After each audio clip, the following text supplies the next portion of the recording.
This SX200 was brought in by a customer of mine. Basically, it was a collation of parts that he accumulated over the years, from a frame to an engine to body panels. All were original SX200 body panels and parts, but all came from different scooters. The reason being is that SX200s are rare and very thin on the ground these days. So for him, his ultimate scooter was an SX200, and this was a cost-effective way of him not only able to purchase one, but build what we call an S-type replica. The S-type replicas, or the S-types, back in their day, were a racing style Lambretta with a 200cc engine, the Lucas headlights on the front, the bigger carbon exhaust, the slightly bigger ML carbs. These things were formidable on the track as well as on the streets. And they had a very distinctive look with the beautiful S right on the front leg shields. How could you go wrong?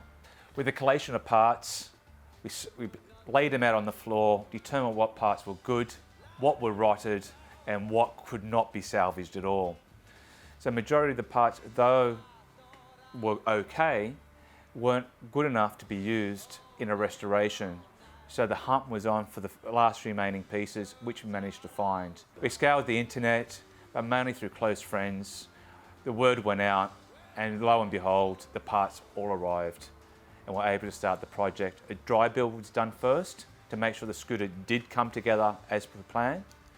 After the dry build was complete and frame straightened, we stripped the scooter apart. The scooter was then sent off to acid dip, where all the parts were removed, all the paint and rust was removed, and a fresh coat of primer and paint was applied.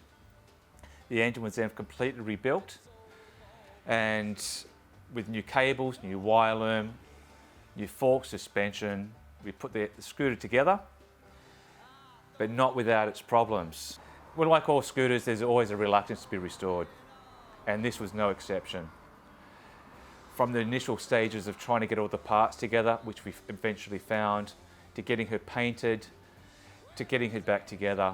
From a 3-month rebuild, she took 9 months, but after that 9 months, the owner hopped in that scooter and rode around the Australian National Scooter Rally in Sydney and took first place.